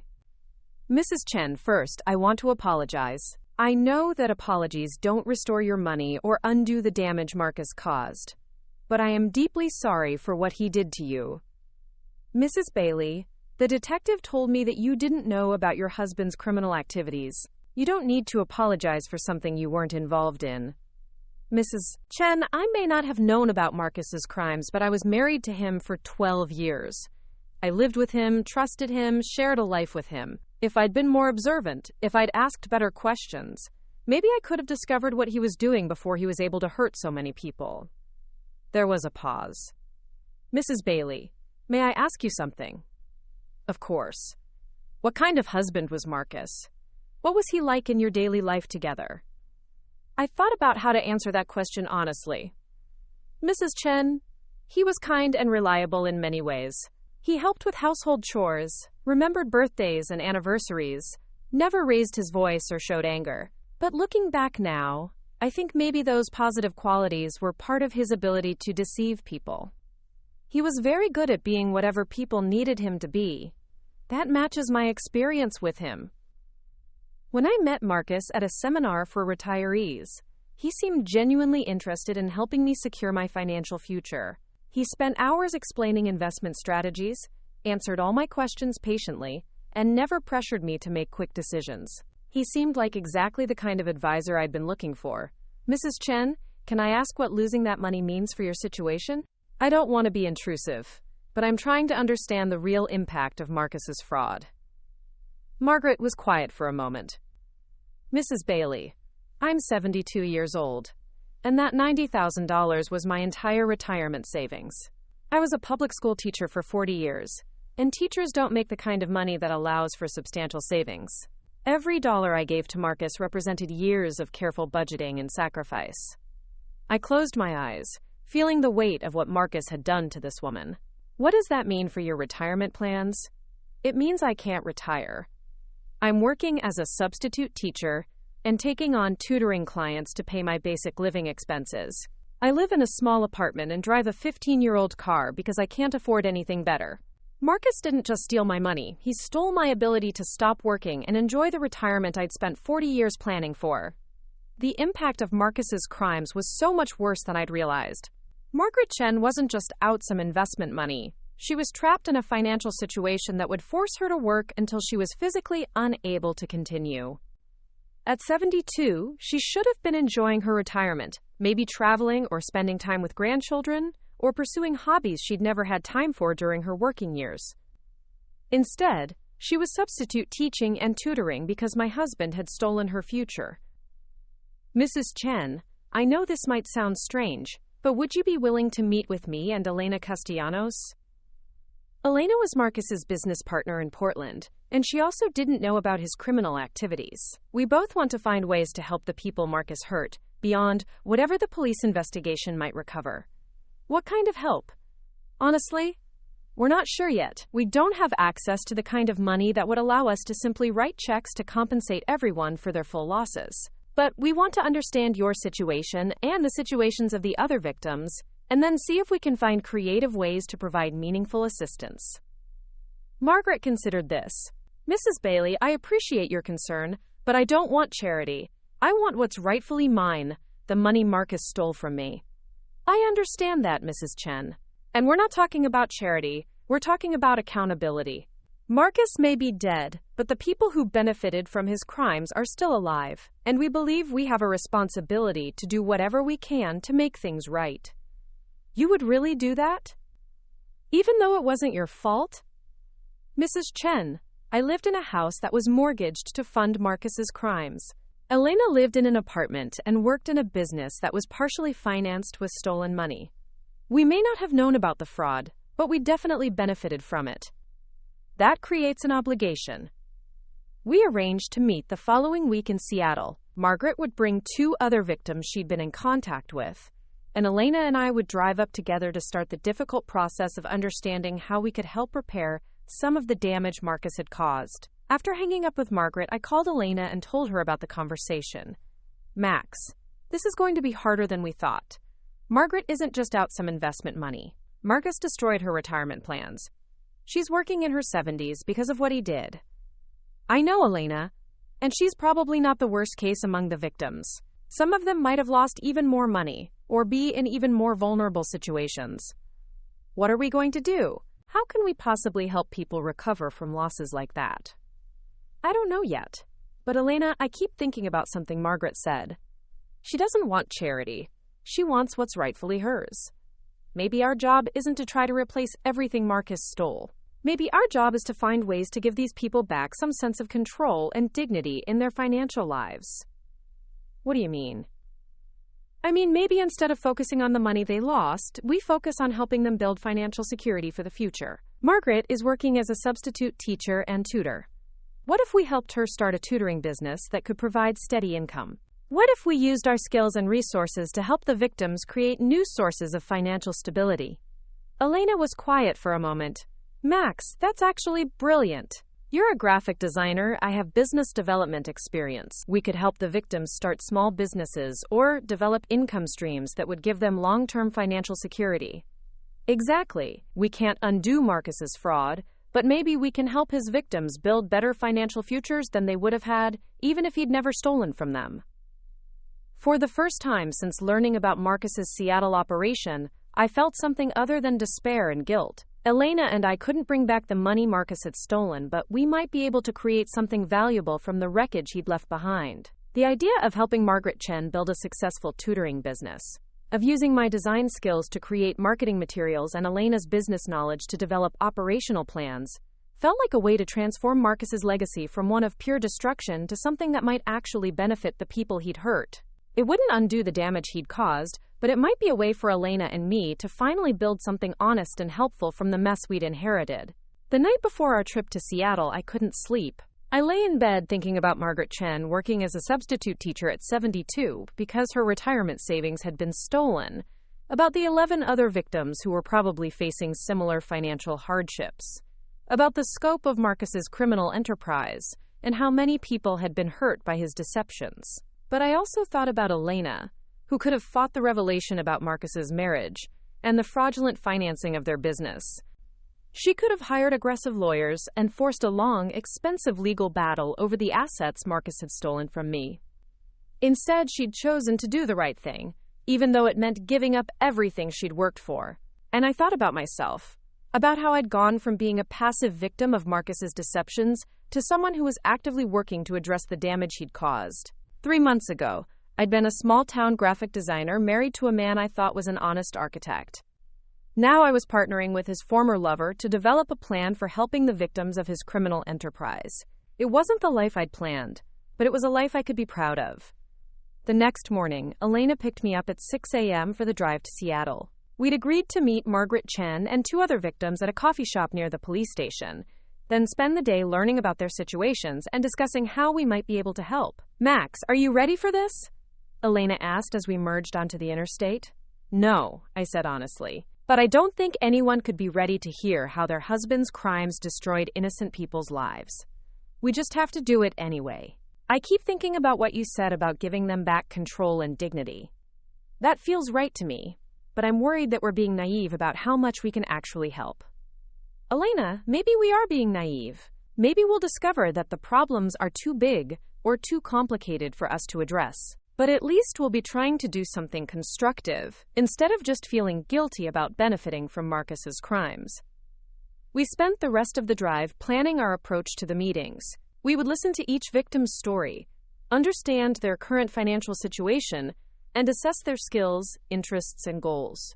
Then we would develop individual plans for how we could help them build financial stability, using our professional skills and whatever resources we could access. It wasn't a perfect solution, but it was a start. And for the first time since Marcus's death, I felt like I was moving forward, instead of just reacting to the latest devastating revelation about the man I'd thought I'd married. Seattle's skyline came into view as we crested a hill on Interstate 5, and I realized that this city, which had been the site of Marcus's most serious crimes, might also become the place where Elena and I finally found a way to create something positive from the destruction he'd caused. The coffee shop was crowded with the morning rush, but Margaret Chen was easy to spot. She sat alone at a corner table, her gray hair neatly pinned back and her hands folded around a cup that looked like it had been sitting untouched for a while. When she saw Elena and me approaching, she stood with the careful movement of someone whose joints had earned every ache over 7 decades of life.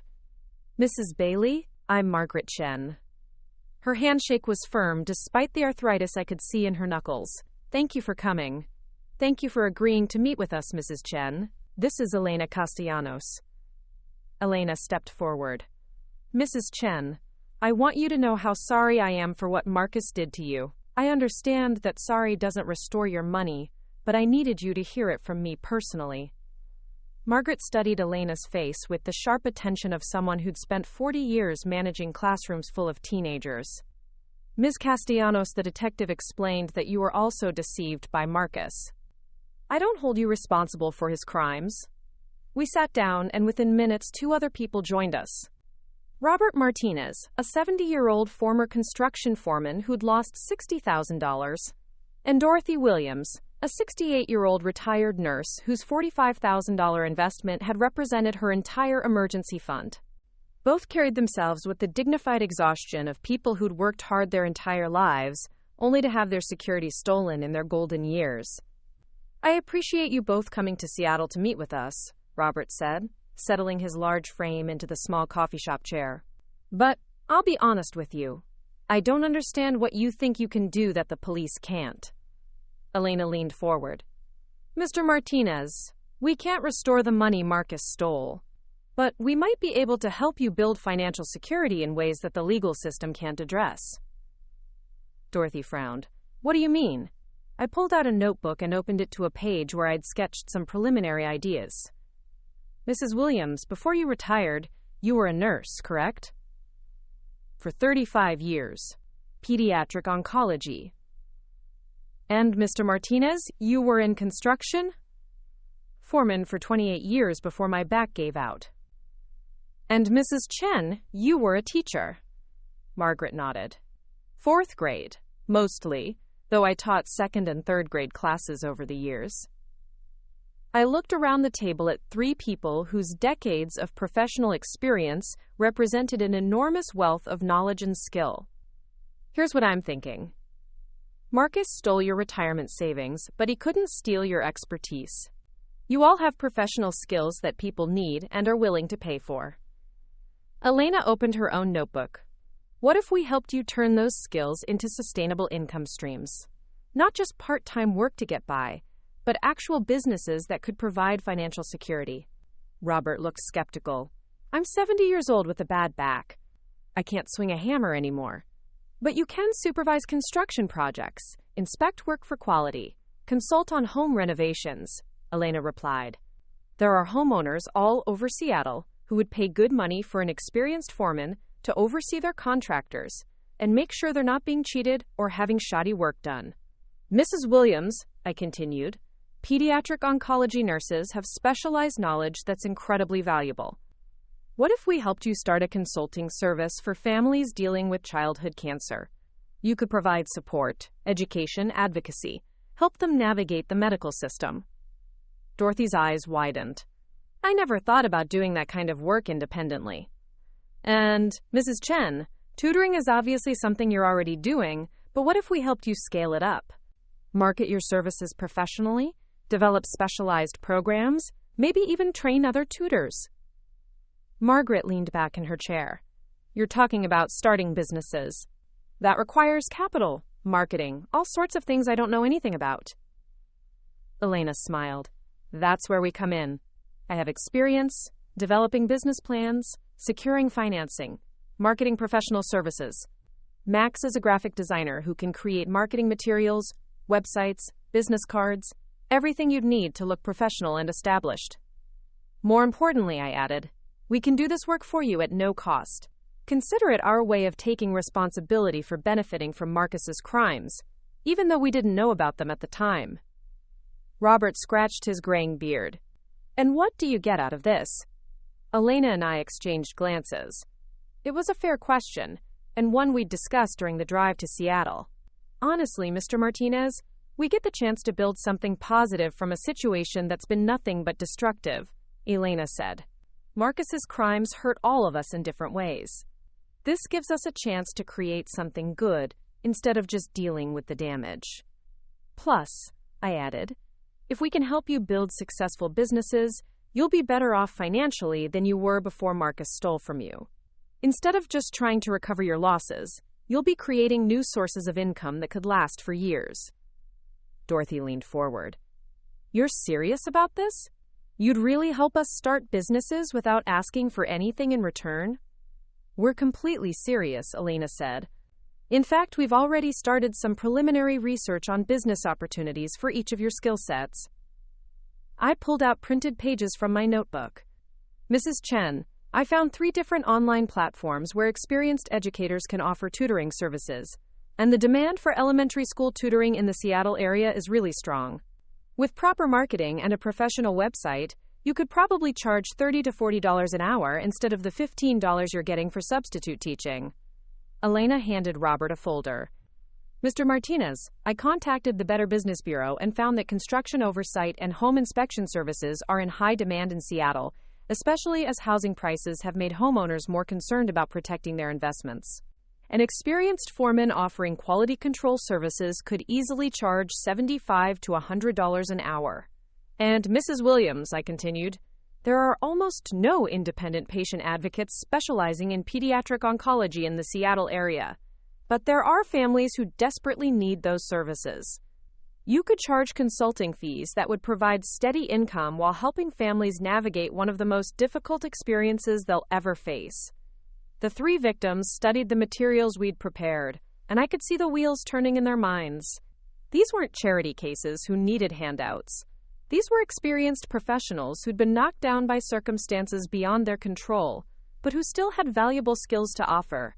"This is a lot to process," Margaret said finally. "When I agreed to meet with you, I expected apologies and maybe some information about recovering our stolen money. I didn't expect business proposals." Elena nodded. "We understand it's overwhelming. We're not asking you to make any decisions today. We're just asking you to consider whether you'd be interested in exploring these opportunities."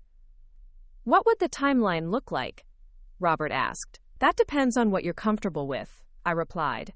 "We could start with basic business planning, help you understand what would be involved, what kind of income you might expect, what the startup costs would be. If you decide you want to move forward, we'd help you develop marketing materials, set up the business structure, whatever you need." Dorothy looked directly at me. "Mrs. Bailey, can I ask you something personal?" "Of course. What's this worth to you? I mean, you're talking about spending months helping strangers start businesses.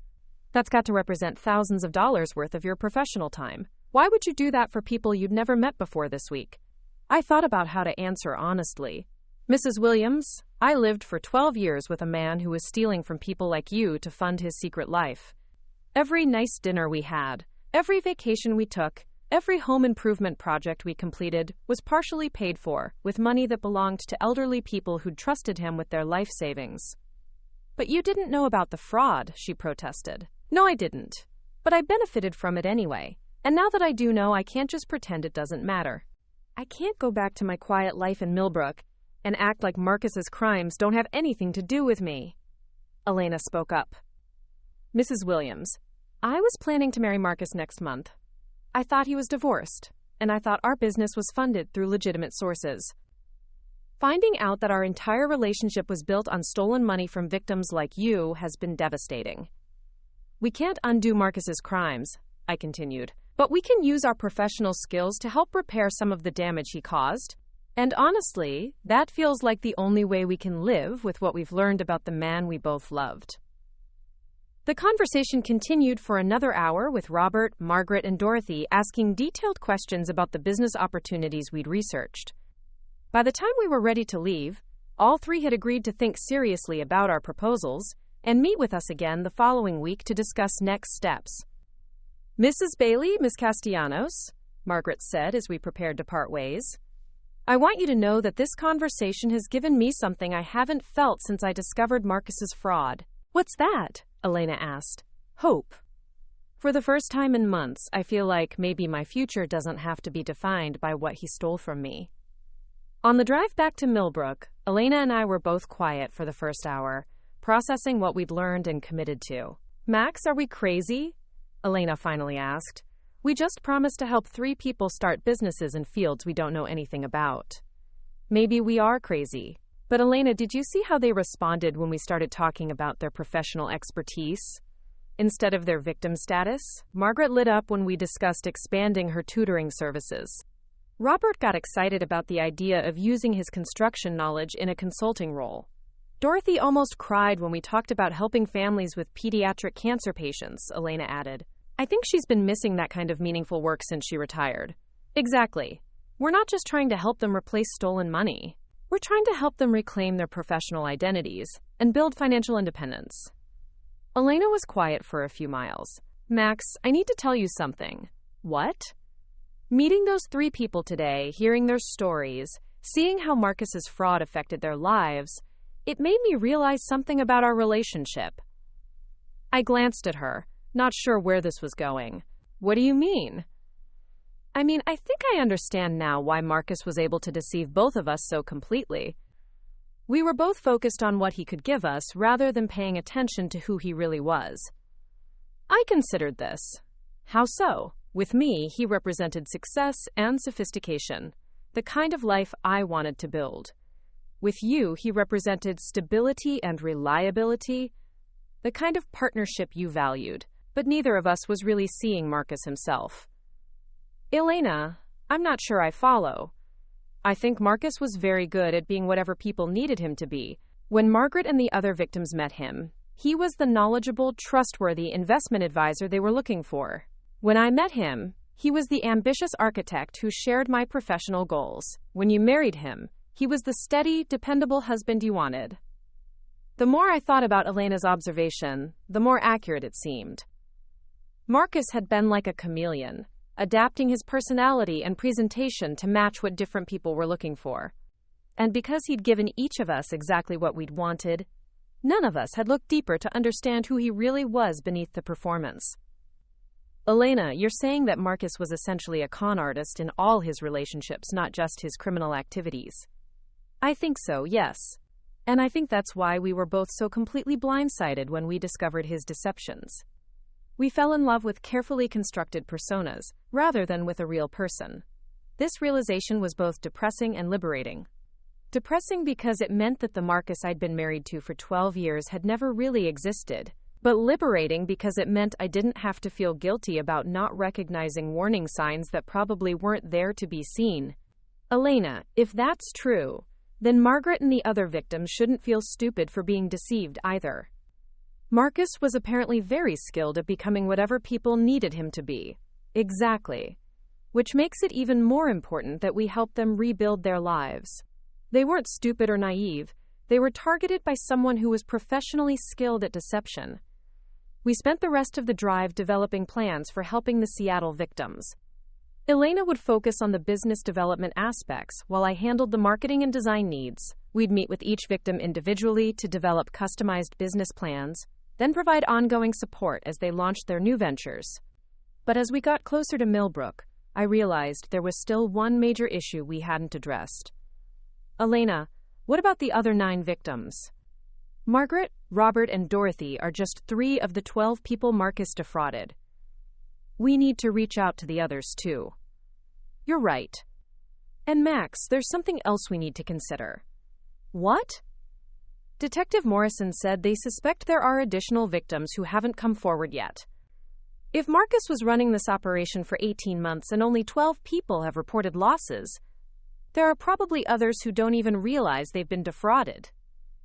The scope of what we were taking on was becoming clearer, and it was much larger than I'd initially imagined. We weren't just helping 3 people start businesses. We were potentially committing to assist dozens of fraud victims in rebuilding their financial lives. Elena, are we equipped to handle something this big? She was quiet for a moment. Honestly, I don't know. But Max, I keep thinking about what you said to Margaret about accountability. Marcus may be dead, but the damage he caused is very much alive. If we don't step up to address it, who will? That night, I called David Chen to update him on our meeting with the Seattle victims and our plans to help them start businesses. Max, I think what you're doing is admirable, but I need to make sure you understand the legal implications, he said. If you're providing business development services to Marcus's fraud victims, you need to be careful about how that's structured. What do you mean? I mean, if you're providing valuable professional services for free, that could be considered compensation to the victims, which might affect their ability to recover damages through other legal channels. I hadn't thought about that. David, are you saying we could actually hurt their chances of recovering money through the official investigation? Not necessarily, but you need to be careful about how you document what you're doing. I'd recommend treating this as legitimate business consulting rather than victim compensation. That way, if there are eventually civil suits or insurance claims related to Marcus's fraud, your services won't complicate those processes. So we should charge them for our services? Actually, yes. Charge them a nominal fee, something like $1 per hour for your time. That establishes a legitimate business relationship and protects both you and them from any legal complications down the road. After hanging up with David, I called Elena to explain what he'd recommended. That actually makes sense, she said. If we're going to help these people build legitimate businesses, we should treat our relationship with them professionally from the beginning. Elena, there's something else I want to discuss with you. What? I've been thinking about our long-term plan here. If we're successful in helping Margaret, Robert, and Dorothy build profitable businesses, and if we expand to help the other victims, we're essentially starting our own business too. I hadn't thought about it that way, but you're right. What if we formalized that? What if we actually started a consulting company that specializes in helping fraud victims rebuild their financial lives? We could develop standardized processes, maybe even seek funding to expand our services. Elena was quiet for a long moment. Max, that's actually brilliant. Instead of just helping Marcus's victims, we could help victims of other financial crimes too. Exactly. There are probably thousands of people who've been targeted by investment fraud, identity theft, elder abuse. Most of them just accept their losses and try to move on. But what if there was a service that helped them transform their professional skills into new income streams? We'd need to research the market, develop business plans, figure out funding sources, Elena said, and I could hear the excitement building in her voice. But Max, this could be really significant. Not just for Marcus's victims, but for fraud victims everywhere. Elena, are you interested in being business partners? Legitimately this time, in a company built on helping people rather than deceiving them? Yes. Absolutely yes. Over the next week, Elena and I threw ourselves into developing what we started calling the Financial Recovery Consulting Group. We researched the market for victim services, identified potential funding sources, and began developing standardized processes for helping fraud victims assess their skills and develop business opportunities. The work was energizing in a way I hadn't experienced since discovering Marcus's deceptions. Instead of just reacting to the damage he'd caused, we were building something positive and potentially transformative for people who'd been hurt by similar crimes. Our second meeting with Margaret, Robert, and Dorothy was dramatically different from the first. They'd all spent the week researching their proposed business opportunities and had come prepared with specific questions about implementation. I've been looking into the online tutoring platforms you mentioned, Margaret said, pulling out a notebook filled with handwritten notes. The demand is definitely there, but I'd need help creating a professional profile and marketing materials. Robert had researched home inspection services and discovered that his construction background qualified him for several different types of consulting work. I could do quality control for home renovations, pre-purchase inspections for buyers, even insurance assessments for damage claims. Dorothy had connected with support groups for families dealing with pediatric cancer and confirmed that advocacy services were desperately needed. There are families who can't navigate the insurance system, who don't understand their treatment options, who need someone to help them communicate with medical teams. Elena and I spent 3 hours with them, developing detailed business plans and timelines for launching their ventures. By the end of the meeting, all three had committed to moving forward, and we'd scheduled individual consultations to begin the implementation process. Mrs. Bailey, Miss Castellanos, Margaret said as we prepared to leave, I want you to know that this is the first time since Marcus's fraud that I've felt like I'm moving forward instead of just trying to recover from what he did. Margaret, that's exactly what we hoped to hear, I replied. You're not just replacing stolen money. You're building financial independence that no one can take away from you. After our Seattle meeting, Elena and I drove to the office space we'd rented in Portland to serve as headquarters for Financial Recovery Consulting Group. It was a modest suite in a professional building, but it felt like the most honest workspace either of us had ever occupied. Max, I need to tell you something, Elena said as we reviewed the business plan we'd been developing. What? This company, this work we're doing, it feels more meaningful than anything I accomplished with Marcus. Even though Pacific Northwest Development Group was successful, it was built on lies and stolen money. This feels clean. I looked around our new office, at the business plans spread across the conference table, at the marketing materials I'd been designing for our victim services. Elena, I know what you mean. For the first time since Marcus died, I feel like I'm building something I can be proud of. Max, there's something else. What? I think I understand now why Marcus felt like he needed to live multiple lives. Building something authentic, something that reflects who you really are, is harder than just becoming whatever people want you to be. But it's also more sustainable, I pointed out. Marcus's web of lies was always going to collapse eventually. This business, our partnership, it's built on truth and shared values. Elena smiled. Plus, we actually like each other, which probably helps. It was true. Despite the fact that we'd met under the worst possible circumstances, Elena and I had developed a genuine friendship based on mutual respect and shared purpose. We'd both been betrayed by Marcus, but instead of letting that betrayal define us, we'd chosen to use our experience to help others. Elena, can I ask you something? Of course. Do you think Marcus would be proud of what we're doing?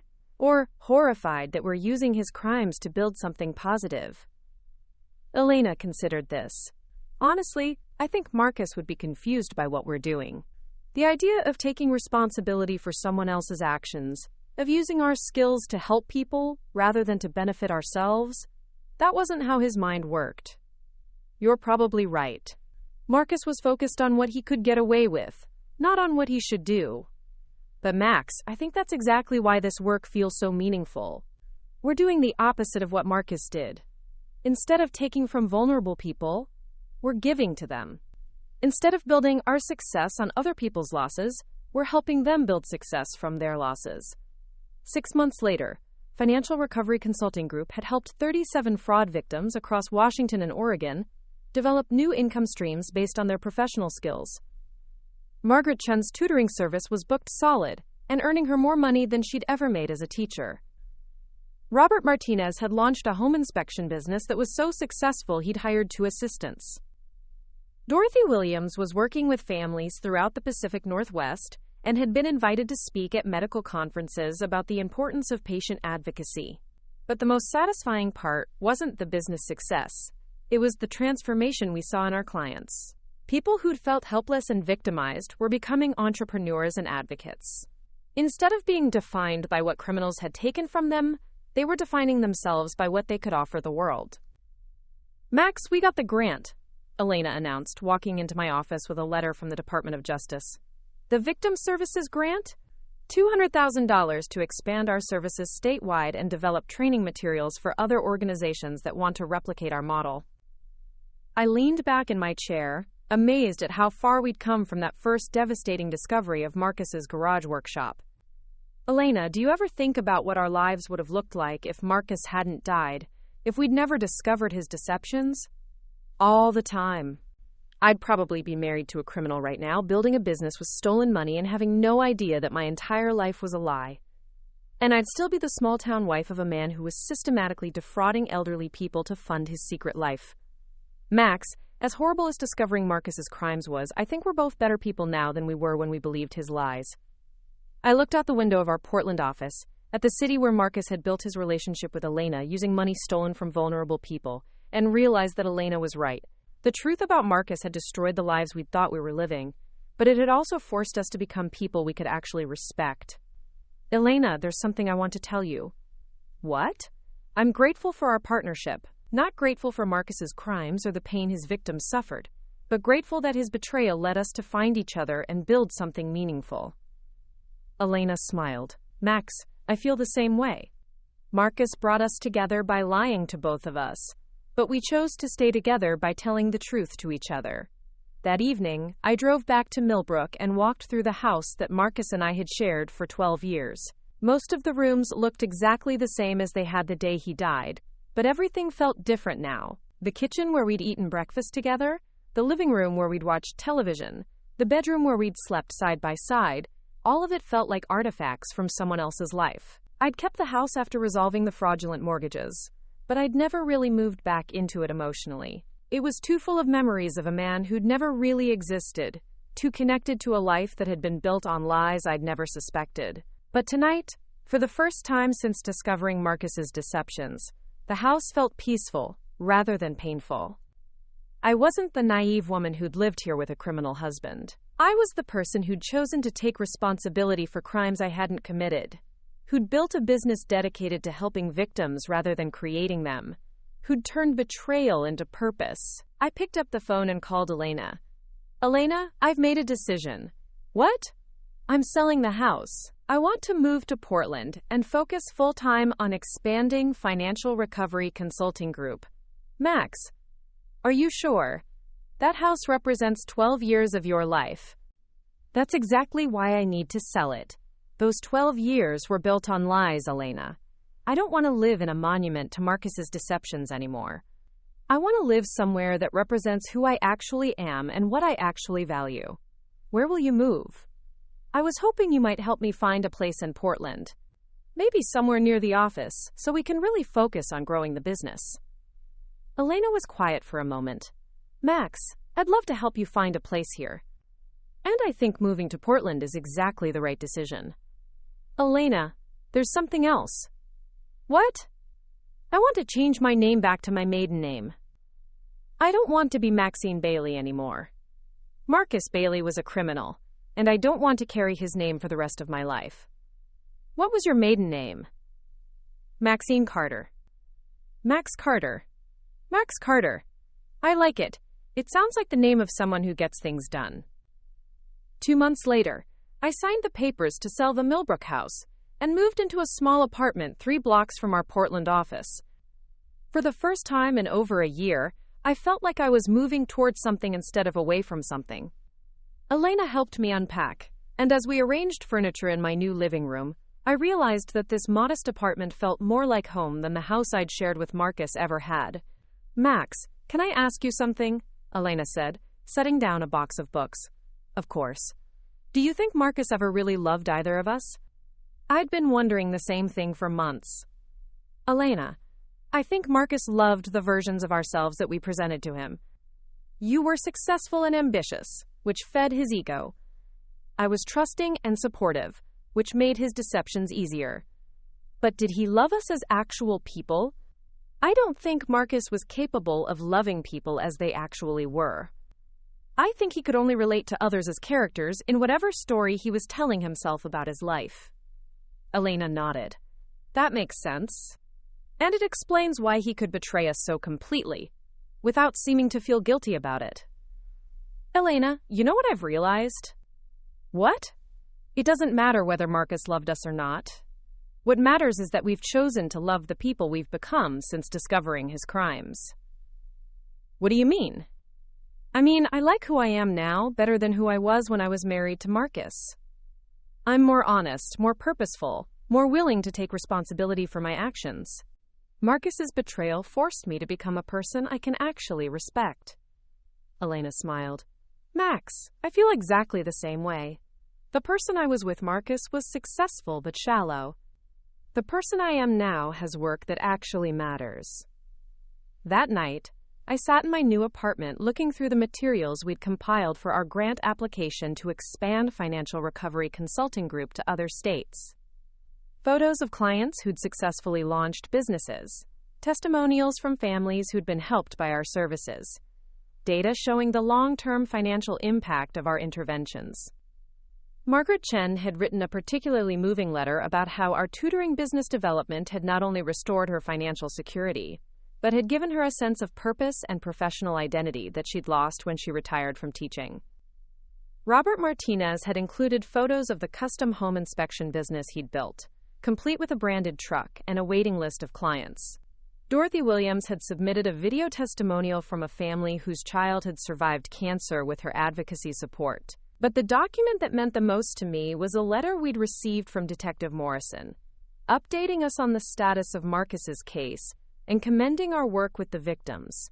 While we were unable to recover most of the stolen funds through traditional law enforcement channels she'd written, the business development services provided by Financial Recovery Consulting Group have enabled Marcus Bailey's fraud victims to achieve financial stability that exceeds what they would have recovered even if all stolen assets had been returned. This innovative approach to victim services represents a significant advancement in post-crime recovery support. Marcus had stolen $2 million from 12 people, destroying their retirement security and financial peace of mind. Through traditional law enforcement, only $15,000 had been recovered. But through our business development services, those same 12 people had generated over $800,000 in new income during their first year as entrepreneurs, and their businesses were positioned to provide ongoing financial security for years to come. We hadn't just helped them recover what Marcus had stolen, we'd helped them build something better than what they'd lost. I opened my laptop and began working on a blog post for our company website, reflecting on what we'd learned about financial recovery and personal resilience over the past year. When criminals steal from victims, I wrote, they take more than money. They take security, trust, and often the victim's sense of control over their own future. Traditional approaches to victim compensation focus on returning what was stolen, but that approach treats victims as passive recipients rather than active agents in their own recovery. I paused, thinking about my own journey, from devastated widow to business owner, from passive victim of Marcus's crimes to active advocate for other victims. At Financial Recovery Consulting Group, we believe that the best way to recover from financial crime isn't to focus on what was taken, but to focus on what can be built. Every victim has skills, experience, and knowledge that criminals can't steal. Our job is to help victims transform those assets into financial independence that's stronger and more secure than what they lost. It was past midnight when I finished writing, but I felt energized rather than tired. Tomorrow, Elena and I would be presenting our expansion proposal to a panel of federal officials who are considering funding similar victim services programs in other states. Next month, we'd be speaking at a conference on innovative approaches to white-collar crime recovery. By the end of the year, we hoped to have helped over 100 fraud victims across the Pacific Northwest launch sustainable businesses. But the work wasn't just about helping victims anymore. It had become about proving that people could choose to build something positive from even the most devastating betrayals, that truth and purpose were stronger foundations for success than lies and selfishness. Marcus Bailey had been my husband for 12 years, but I'd never really known him. The man I'd loved had been a carefully constructed persona designed to hide a criminal who preyed on vulnerable people for his own benefit. Max Carter was someone I was just getting to know, but I liked her a lot better than the woman who'd been naive enough to live with a con artist for over a decade without suspecting anything. Max Carter built businesses that helped people instead of hurt them. Max Carter took responsibility for problems she hadn't created. Max Carter had turned the worst betrayal of her life into the most meaningful work she'd ever done. And for the first time since discovering Marcus's coffee mug on that terrible morning a year ago, I was excited about my future instead of just trying to survive my past. Up next, you've got 2 more standout stories right on your screen. If this one hit the mark, you won't want to pass these up. Just click and check them out.